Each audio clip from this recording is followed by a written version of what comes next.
ओम ब्रह्म सत्यम सर्वदा। आज के सत्संग का जो विषय है वह है प्रेम। सदगुरुदेव महात्मा मंगत राम जी महाराज ने अपने प्रश्न उत्तर में प्रेम को और मोह को बड़े संक्षिप्त रूप से समझाया हुआ है। हमारी एक गलती हो जाती है कि संसार में हम जब अपना जीवन व्यतीत करते हैं तब हम एक आम एक शब्द का प्रयोग करते हैं कि हम अपनी पत्नी से प्रेम करते हैं या पति से प्रेम करते हैं, पुत्र से प्रेम करते हैं या पुत्री से प्रेम करते हैं।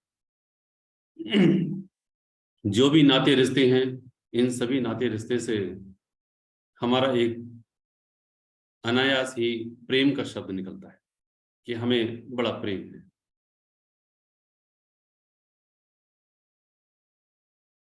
तो सत्पुरुष के शब्दों में ही हम यदि इस बात को समझें तो शायद हमें आरंभ काल से ही समझ में आएगा कि हम जिसको प्रेम करके कह रहे हैं वो प्रेम ही है या कुछ और है।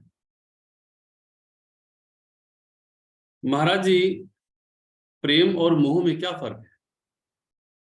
गुरुदेव कहते हैं प्रेमी मोह हमेशा स्वार्थवश होता है। मोह हमेशा स्वार्थवश होता है। जीव की शरीर और शरीर के से संबंधित संसार से गहरी पकड़ का नाम ही मोह है।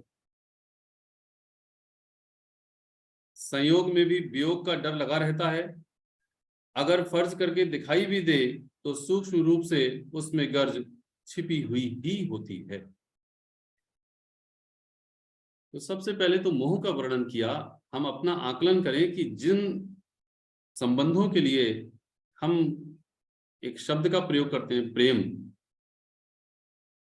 यदि मेरा उनसे स्वार्थ के साथ संबंध है और मैं उनसे प्रेम करके शब्द यूज कर रहा हूं तो वो प्रेम प्रेम नहीं है, वो मोह है। चाहे नाता कोई भी क्यों ना हो,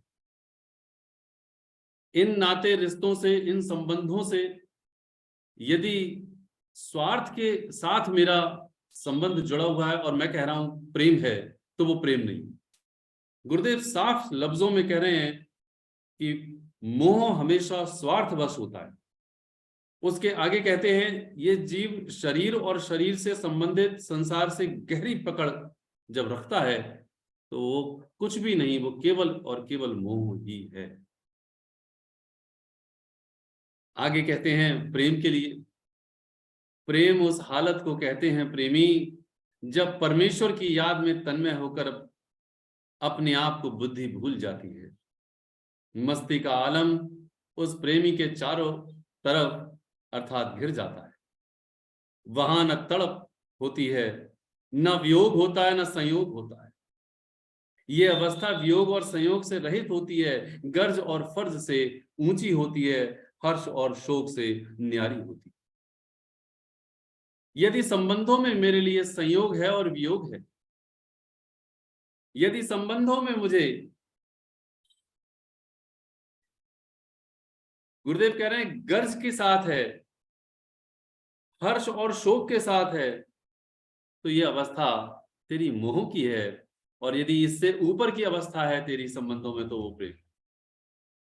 प्रेम इन संबंधों में, इन नातों में हो सकता है, लेकिन स्वार्थ के रहित होकर।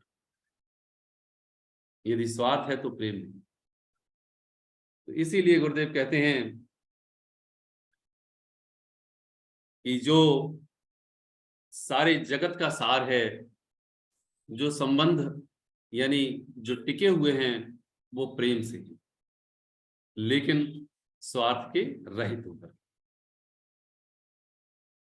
प्रेम जगत का सार है, संपूर्ण सृष्टि में प्रेम ही प्रेम है। यदि ये प्रेम ना हो तो संपूर्ण सृष्टि प्रेम से रहित होकर के वीरानी हो जाएगी।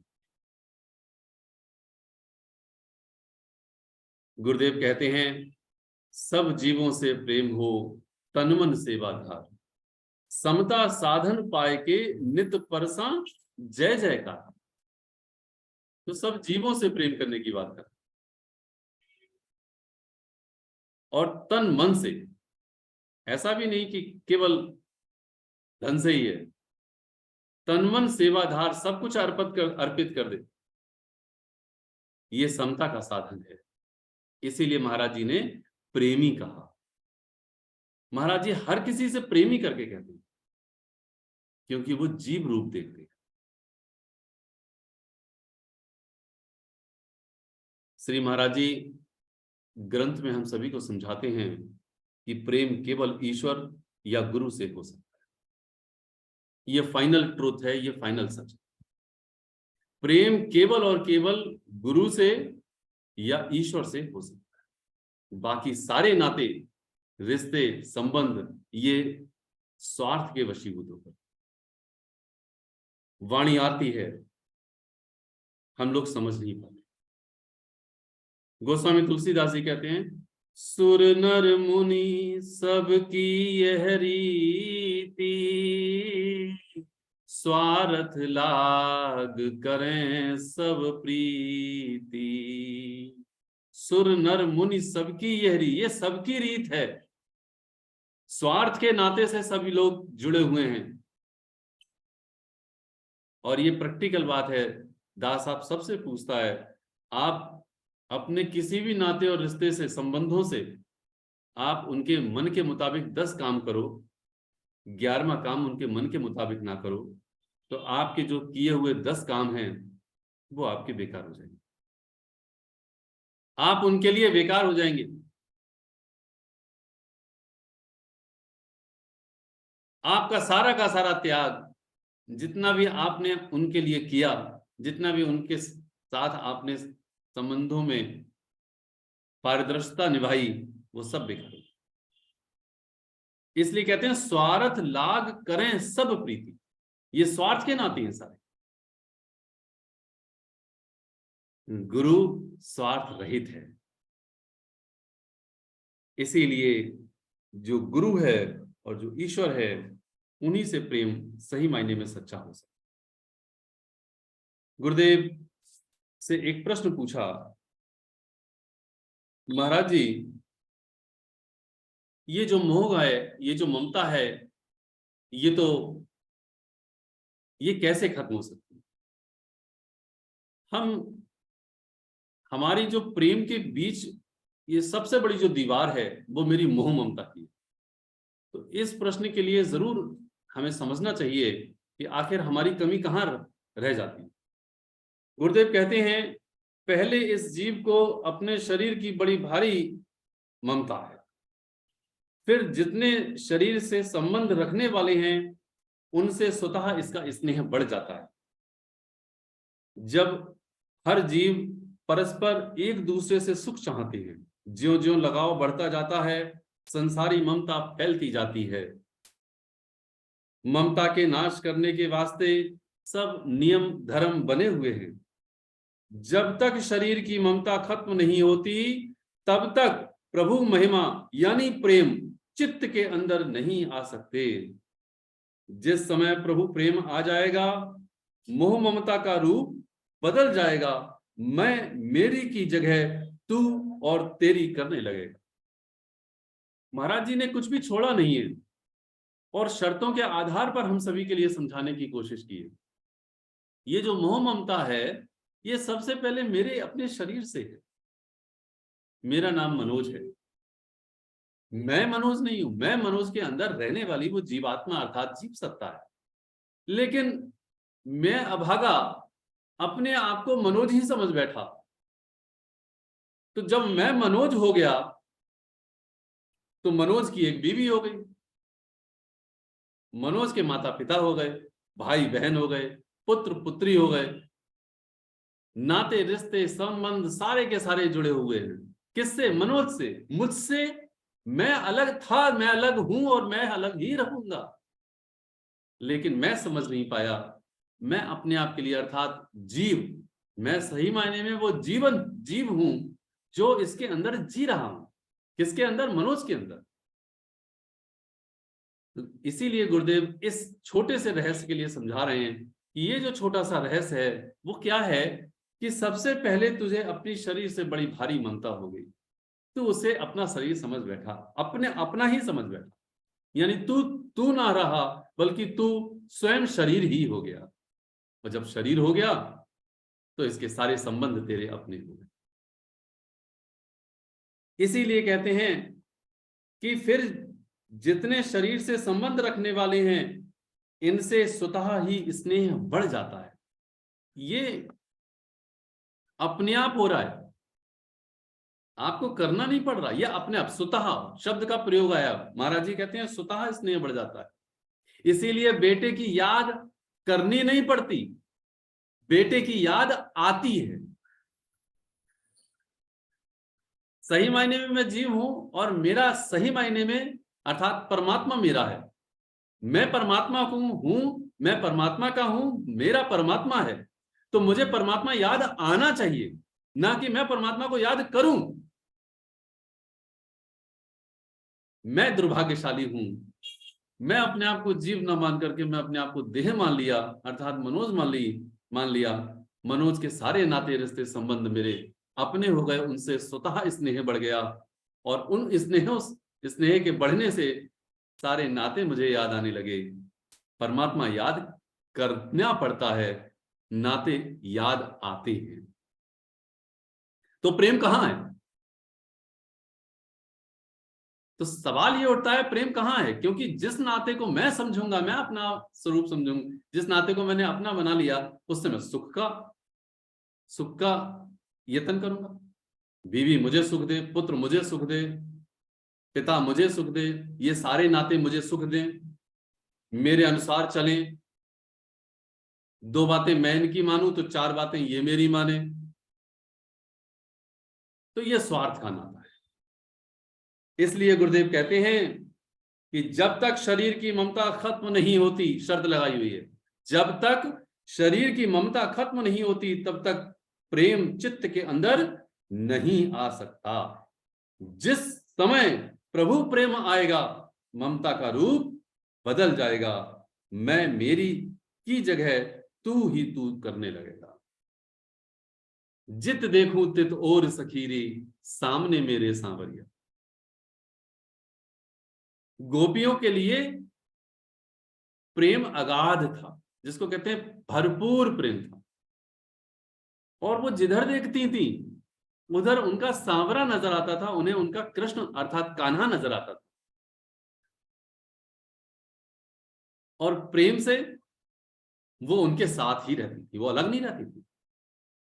शारीरिक रूप से भले ही कृष्ण मथुरा जा चुके थे, लेकिन हर गोपी के साथ कृष्ण विद्यमान थे, वो वहीं रहते थे।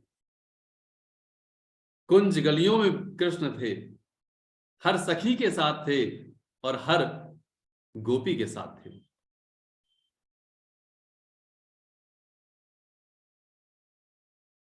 एक बार की बात है कि एक गोपी कुएं से पानी भर रही थी, अपने लल्ला को लेकर के गई और पानी भरने लगी। लेकिन भरने में क्या होता था कि वो जो कुएं पर रस्सी होती थी, वो रस्सी जो है, वो जो मटुकिया थी, उस मटुकिया में, पीतल की मटुकिया होती थी पहले, वो उसके ऊपर वाला हिस्सा जो होता है उसमें बांध करके नीचे लटकाया जाता था और फिर रस्सी पकड़ के खींच ली जाती थी और पानी भर जाता था। जो बुजुर्ग प्रेमी है वो जानते होंगे। लेकिन हुआ क्या कि गोपी ने मटुकिया में कि जो ऊपर वाला हिस्सा होता है, जो मुंह होता है, उसमें रस्सी बांधने की बजाय अपने लल्ला के गले में रस्सी बांधी, और जैसे ही डालने लगी वैसे ही कान्हा आ गए। अरे बावली हो गई है, अपने लल्ला को लेके, लल्ला को ही तूने गले में फंदा डाल करके उसी को लटका रही है। तो उद्धव से उस गोपी ने कहा, तुम कहते हो कि कृष्ण वहां चले गए, कहां कृष्ण चले गए? यदि कृष्ण वहां होते, मेरा कान्हा यदि मथुरा में होता, तो आज मैं मटुकिया की बजाय अपने लल्ला को ही कुएं में डाल दिया होता। तो कृष्ण उनके साथ थे। एक सखी के घर पर मेहमान आ गए, और मेहमान आए तो उन्होंने खीर पकाई, व्यंजन बनाए। और जब खीर बना रही थी सखी, तो चीनी और जो नमक था वो आजू बाजू में रखा हुआ था, उसने बूरा की जगह यानी शक्कर की जगह वो नमक उठा लिया। और जैसे ही नमक उठाया, वैसे ही कान्हा ने हाथ पकड़ लिया, अरे सखीरी क्या कर रही है, खीर में नमक डालेगी? तब जाकर के शक्कर डाली और खीर अच्छी बनी। उद्धव से कहती है वो सखी कि तुम कहते हो कि कान्हा चला गया मथुरा, यदि कान्हा चला गया होता तो आज खीर में नमक पड़ गया होता। यह है प्रेम। प्रेमी हमेशा हृदय में रहते हैं। इसलिए महाराज जी क्या कहते हैं? महाराज जी कहते हैं प्रेमी इन्हें हृदय में देखें। और वाणी आ रही है, सतगुरु तो अंतर में पल पल करें पुकार, आज्ञाकारी होए के तू घटका पाट उघाड़। तू अपने घटका पाट उघाड़, तेरे हृदय में वो प्रेम ठाटे मार रहा है। वो ईश्वर, वो परमेश्वर, वो मेरा गुरु मेरे हृदय में है, लेकिन मैं समझ नहीं। और जब मैं समझ नहीं पाता तो इसी संसार में मैं मारा मारा घूमता हूं। मुझे जूते मिलते हैं खाने को, मुझे ताने मिलते हैं खाने को, और मैं इसी संसार में मरता रहता। मैं रोता हूं, लेकिन फिर भी इसी संसार में मैं मरता हूं। हाय रे मेरा दुर्भाग्य, मैं कभी परमात्मा के उस प्रेम को समझ नहीं पाएगा। परमात्मा मुझे पुकार पुकार करके कह रहा है, सतगुरु तो अंतर में पल पल करे पुकार। वो पुकार कर रहा है, लेकिन मैं उसकी पुकार को सुन नहीं पाता, इसी संसार में मारा मारा घूमता। तो मैं दुर्भाग्यशाली हूं या मैं सौभाग्यशाली हूं? मैं अभागा उस परमात्मा के प्रेम को, जो वो पुकार रहा है, मैं उनके प्रेम को ना पा करके मैं इस संसार में मारा मारा। इसलिए कहते हैं, देखो वाणी क्या कहती है। वाणी हमें फरमान करती है, हम अपनी बात करें तो उससे बेहतर है, प्रेम प्याला जो पिए शीश दक्षिणा दे। कबीरदास जी कहते हैं, प्रेम प्याला जो पिए शीश दक्षिणा दे, लोभी शीश न दे सके नाम प्रेम का ले।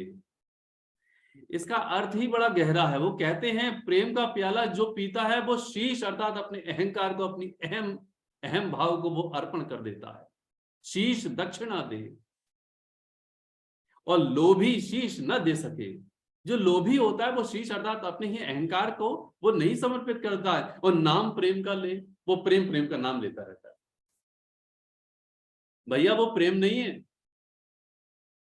इसलिए कहते हैं प्रेम गली अति संकरी, जामे दो न समाए। जब मैं था तब गुरु नहीं, अब गुरु है हम ना है। एक ही जना रह पाएगा, या तो गुरु या प्रेम, अर्थात या तो गुरु या मैं या तो अपनी मानूंगा या गुरु की मानूंगा। बात ऐसा तो है नहीं कि मैं गुरु की भी मान लूं और अपनी भी मान लूं। भैया जो गुरु ने मार्गदर्शन दिया हुआ है, मैं यदि उसी की बात मानता हूं, तब गुरु अर्थात मेरे हृदय में है और मैं नहीं हूं। जब मैं हूं तो गुरु नहीं है। इसलिए कहते हैं प्रेम गली अति संकरी, जामे दो ना समाए। दो नहीं समा पाएंगे। मैं सर्विस करता हूं, मैं बिजनेस करता हूं, मैं बड़ा परिवार वाला हूं, मेरे मेरे अंदर इतने सारे काम हैं घर गृहस्थी के, मेरे अंदर आप क्या जाने बड़े ज्वार भाटे चल रहे हैं। अरे भैया, गुरु ने क्या सिद्धांत नौकरी वालों के लिए या बिजनेस वालों के लिए अलग अलग बनाए? क्या किसी शास्त्र में ऐसा लिखा हुआ है कि अलग अलग सिद्धांत हैं? हाँ, एक पुरुष धर्म और स्त्री धर्म एक भिन्नता की है, लेकिन नियमावली चेंज नहीं करी। नियमावली यदि चेंज कर दी होती तब तो शास्त्र में और भी जटिलताएं हो जाती। भैया कोई भी नियम, कोई भी सिद्धांत अलग नहीं है। 24 घंटे मिले हैं, मतलब 24 घंटे मुझे भी मिले हैं और हम सबको भी मिले हैं। चराचर जगत को 24 घंटे ही मिले। इसलिए कहते हैं सतगुरुदेव महात्मा मंगत राम जी महाराज ही नहीं बल्कि सारे सत्पुरुष कहते हैं, जाघट प्रेम न संचरे सो घट जान मसान, जैसे खाल लोहार की सांस ले तो बिन प्राण। जाघट प्रेम न संचरे सो घट जान मसान, जिसके घट में, जिसके हृदय में प्रेम नहीं है, वो कैसा उदाहरण दिया, मसान के समान है। और वो कैसा उदाहरण देते हैं, खाल लोहार की। लोहार जो है अपनी लोहे को गर्म करने के लिए धप्पी लगाता है, और उसकी जो तान होती है वो एक खाल के पूरी की पूरी लपेटी हुई होती है, उससे वो उसको चलाता रहता है। उससे हवा आती है लेकिन बगैर प्राण की। ये जो मेरा शरीर है ये भी खाल है, इसमें हाथ सांस आती है और जाती है, लेकिन यदि प्रेम नहीं है तो उस खाल की तरह है। अर्थात प्रभु परमात्मा मेरे अंदर नहीं है, उसके लिए मेरे लिए, उसके वास्ते मेरे हृदय में जगह नहीं है, तो मैं एकदम मृत के समान हूं, मसान है।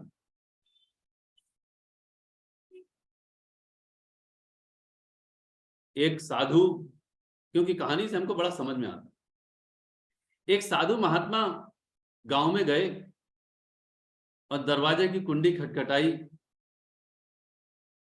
कहते हैं भिक्षाम देही, माता भिक्षाम देही। अंदर से माता निकल करके आई, उन्होंने खीर परोसी और खीर का कटोरा उनके आगे जैसे ही किया, बाबा ने यानी साधु महात्मा ने अपना जो कटोरा था वो उनके आगे कर दिया, जिससे कि वो अपने कटोरे से उनके कटोरे में लौट गए। माता ने देखा बड़ा कटोरा गंदा है। उन्होंने कहा कि बाबा ये कटोरा तो ठीक साफ कर लें हम, आप जब तक कटोरा साफ नहीं करेंगे, मैं इसमें यदि खीर परोसूंगी तो आप कैसे खा पाओगे। महात्मा कहते हैं यही बात मैं आपसे कह रहा हूं माता, अपने हृदय को साफ करो तभी तो परमात्मा विराजेगा। अपने मन को साफ करो, अपनी बुद्धि को साफ करो, उसमें चंचलताएं हटाओ। मन में बाढ़ आ रखी है तो तुम कैसे समझ पाओगी इस प्रेम के लिए। कबीरा यह घर प्रेम का, खाला का घर नहीं। ये खाला का घर नहीं, मौसी का घर नहीं है, जब चाहो तब चले जाओ। शीश उतारे भुई धरे तब बैठे घर मान। जब शीश उतरेगा अर्थात अहंकार की ये चट्टान उतरेगी, तब जाकर के प्रेम उमड़ेगा, वरना प्रेम उमड़ने वाला नहीं है। ये साधारण बात नहीं है। सदगुरुदेव महात्मा मंगत राम जी महाराज के प्रश्न उत्तर से आओ आगे सीखते हैं कि किस प्रकार से हम प्रेम को पैदा करें। महाराज जी से प्रश्न पूछा, महाराज जी परमात्मा से प्रेम कैसे हुए। महाराज जी कहते हैं प्रेमी उस प्रभु में पूर्ण निश्चय और दृढ़ विश्वास से प्रभु प्रेम पैदा होता है। अब पहली लाइन सबसे कही है कि प्रेमी उस प्रभु में पूर्ण निश्चय और दृढ़ विश्वास से प्रभु प्रेम पैदा होता है। इसके अलावा आत्म संबंधी विचारों के स्वाध्याय से, उनके मनन से, संतों के संग से, सतग्रही पुरुषों के जीवन चरित्र को गहरा अध्ययन करने से, उनकी कहनी, रहनी और सहनी को रोजाना हर समय विचार करने से प्रभु प्रेम का बीज हृदय रूपी जमीन में उग आता है। अब कितनी सारी बातें बताई। एक बात है, गुरु या ईश्वर में रमण करने से हृदय में प्रेम का बीज पैदा हो जाता है। हम गुरु की बातें करें, हम ईश्वर की बातें करें, हम ईश्वर की बातें पढ़ें, हम ईश्वर की बातें सुने, गुरु की बातें सुने, हम सत्संग सुने, हम सत्संग की बातें फोन पे करें, ऐसे ही सत्पुरुषों की किताबों को पढ़ें। लेकिन मैं अपनी तरक्की को पढ़ता हूं, मेरा बिजनेस आज इतना हो गया है, कल को इतना हो जाएगा, मेरी सर्विस आज इतनी हो गई है, अब मैं और तरक्की करके मैं उस ओहदे पर पहुंच जाऊंगा, मेरा ये नाता रिश्ता जो संबंध है वो इतने तक पहुंच गया है, और मैं 4 लोगों को 10 लोगों को पटा लूंगा तो मेरा और साम्राज्य फैल जाएगा। मैं इसका चिंतन करता हूं। चिंतन जब तेरा संसार का होगा तो तेरे अंदर प्रभु का प्रेम पैदा होगा, ये संसार पैदा होगा। जरा विचार तो करके देख। इसीलिए गुरुदेव कहते हैं देखो गुरुदेव क्या कह रहे हैं। एक बार एक प्रेमी महाराज जी से यही प्रश्न पूछता है, महाराज जी संसार का मोह कब खत्म होगा? ये दृश्यमान संसार देख करके हर समय ये मन मोहित होता रहता है। मन की ममता को किस तरह से नाश किया जाए? ज्यों ज्यों मोह बढ़ता है संसार सुख रूप दिखाई देता है। ज्यों ज्यों मोह बढ़ता है संसार सुख रूप दिखाई देता है। अनेक तरह के संकल्प विकल्प लहरों की तरह आते हैं और पैदा होते हैं। बहुत सोच समझ करके कदम उठाते हैं मगर फिर भी परेशानियां अर्थात संसार में डूब जाता हूं। महाराज जी से ये प्रश्न हमारा ही प्रश्न है। गुरुदेव से प्रश्न पूछते हैं, बड़े बड़े सुख के सामान मौजूद हैं संसार में मगर फिर भी दूसरों का माल हड़पने के लिए फिर भी दौड़ धूप कर रहा हूं। सारा दिन अदालत में गुजरता है। ये प्रेमी कचहरी वाले थे, अदालत में इनका पूरा दिन गुजरता था। वहां रंग रंग के हालात देखने में आते हैं। विचार आता है प्रभु की कैसी लीला है, प्रभु कृपा करके इसका इलाज बता। महाराज जी ने एक ही बात कही, कहते हैं प्रेमी इस मन की कल्पना का बेअंत विस्तार है। इस मन की कल्पना का बेअंत विस्तार है। मन में ही ऐसी द्वैत दृष्टि भरी हुई है जिस करके ब्रह्म अंधकार बढ़ता जाता है। वाणी में इसका उत्तर दे दिया कि मन तू साचा हो रहो, सिमर के साचा नाम, मंगत विपदा जग घनी, राम देवे विश्राम। मन तू साचा हो, ये मन में ही सारा संसार तेरे बसा हुआ।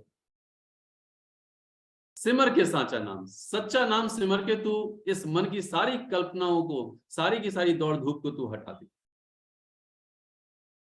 मंगत विपदा जग घनी, इस सारे संसार में विपदाएं विपदाएं, परेशानियां ही परेशानियां जो तू बता रहा है। राम देवे विश्राम, केवल राम केवल ईश्वर का नाम ही विश्राम दे सकता है और कोई नहीं दे सकता।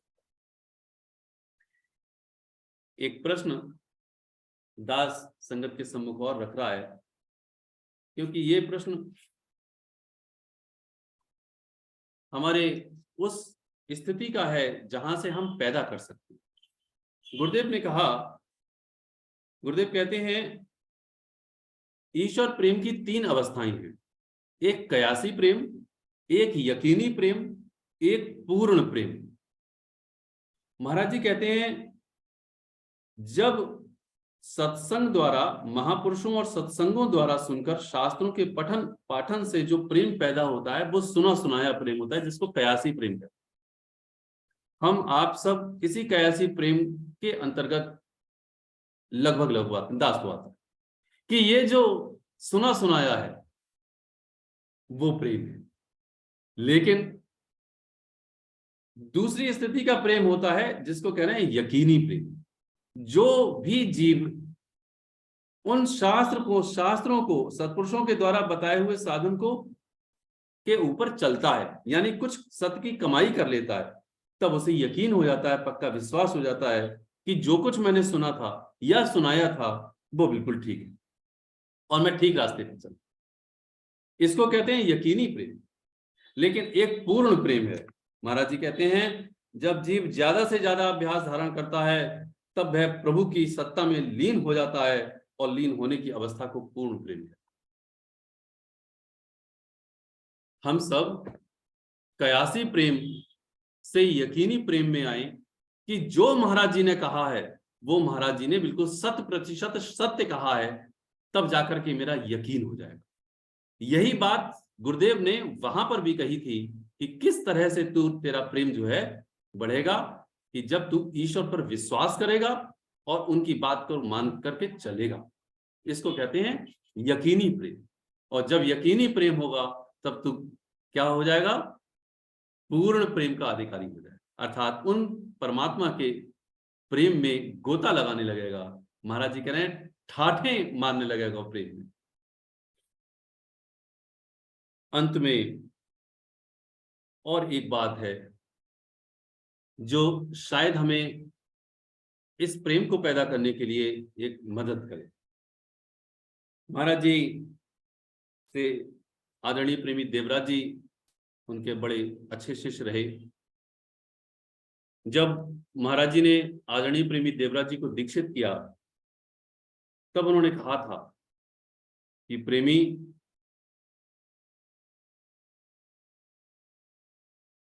ये जो तुम्हें दीक्षित किया है, इस मंत्र का सिमरन तुम प्रेम से 7 दिन करके तो देखो, काम बन जाएगा। और इस बात का उत्तर आदरणीय प्रेमी जी के उस प्रश्न पर दिया था, क्योंकि महाराज जी से उन्होंने कहा था कि महाराज जी बात नहीं बन रही, तब उन्होंने इस बात को, ये वाली बात महाराज जी की आदरणीय प्रेमी देवराज जी भूल गए। और सारा जीवन व्यतीत हो गया। जब उनकी अवस्था 62 वर्ष की हुई, तब एक दिन उनको ख्याल आया, डलहौजी में थे, कि महाराज जी ने एक बात कही। उन्होंने सब काम बंद कर दिए, दरवाजा लगाया गया, अंदर कुंडी लगा ली, केवल नाम मात्र के लिए खाने के लिए लेते थे और फिर अंदर आ जाते थे।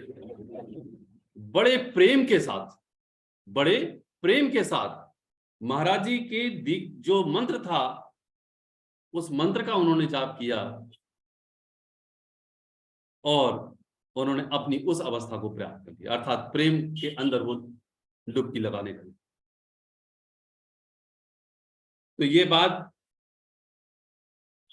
जीवन में आती है, हम लोग समझें इस बात को कि प्रेम से, तो कहते हैं 13 अक्षर मंत्र ये सर्व सिद्धि दातार, जो सिमरे नित्य प्रेम से मंगल पाया। वहां पर भी प्रेम की ही बात आ रही। जो 13 अक्षर का जो मंत्र है, इस मंत्र का जब हम जाप करते हैं लेकिन प्रेम के साथ, और वो भी नित्य प्रति, तो कहते हैं मंगल पाए अपार। अपार कहते हैं अनलिमिटेड। तो अनलिमिटेड हमारे लिए मंगल मिलता है, जिसको हम पा करके प्रभु में लीन हो जाते हैं और परमात्मा हम पर कृपा कर देते हैं। लेकिन 2 बातें हैं कि अगर हमें प्रभु के प्रेम को पाना है तो हमारे अंदर भय होना चाहिए। भय से भी प्रीत होती। तो इस बात के लिए गोस्वामी तुलसीदास जी कहते हैं, विनय करत जलद जड़, गए 3 दिन बीत, बोले राम सकोप तब, भय विन होय न प्रीत। जो मन है, मन सतपरायण भय से होता है। ईश्वर का भय, गुरु का भय या मौत का भय। तो जो मन है, वो मेरा मन भय से ही सतपरायण होता है। और यही बात गोस्वामी तुलसीदास जी कह रहे हैं। ये प्रसंग तब का है जब समुद्र को लांघने के लिए भगवान राम ने सेतु का निर्माण किया था। उससे पहले भगवान राम ने समुद्र की याचना की, उनसे प्रार्थना की कि तुम हमें रास्ता दे दो और ये पूरी सेना जो है पार हो जाएगी, जिससे कि लंका पहुंच जाएंगे। उनकी याचना अर्थात उनसे प्रार्थना करते करते 3 दिन व्यतीत हो गए। तो तीसरे दिन भगवान राम को क्रोध आ गया। पूरी रामचरितमानस में भगवान राम को एक ही जगह क्रोध आया है, और वो उस समय जब 3 दिन उपासना करने के पश्चात भी वह समुद्र देवता प्रसन्न नहीं हुए। तब वो कहते हैं, विनय करत जलद जड़, गए 3 दिन बीत, बोले राम सकोप तब, भय बिन होय न प्रीत। भय के बिना प्रीत नहीं होती। तो इसलिए मन को भय होना चाहिए। किसका भय? गुरु का भय, ईश्वर का भय और मौत का भय। इसलिए इस मन को भय भी देना, ताकि ये हमारे प्रभु के परायण हो जाए, सत के परायण हो जाए। सत्संग सुने, सेवा करें, और सत्संग ऐसे सुने जिससे कि मेरे अंदर प्रेम आने लगे। मैं कयासी प्रेम से यकीनी प्रेम में, और यकीनी प्रेम से मैं पूर्ण प्रेम में जाने लगूं। और जैसे जैसे मैं प्रेम में जाने लगूंगा, वैसे वैसे ये संसार वैराग्यवान होने लगेगा, अर्थात मैं बैरागी हो जाऊंगा। और ये संसार से मैं एक दिन पूरी तरह से बेराग होकर के परमात्मा के प्रेम में निश्चित रूप से खो जाऊंगा, सो जाऊंगा, और ये मन भस्मीभूत होकर के परमात्मा के याद करने में लवलीन हो जाएगा, और मैं परमात्मा में लीन हो जाऊंगा। मैं नहीं रहूंगा, बल्कि तू ही तू, तू ही तू और तू ही तू हो जाए। ओम ब्रह्म सत्यम सर्वम।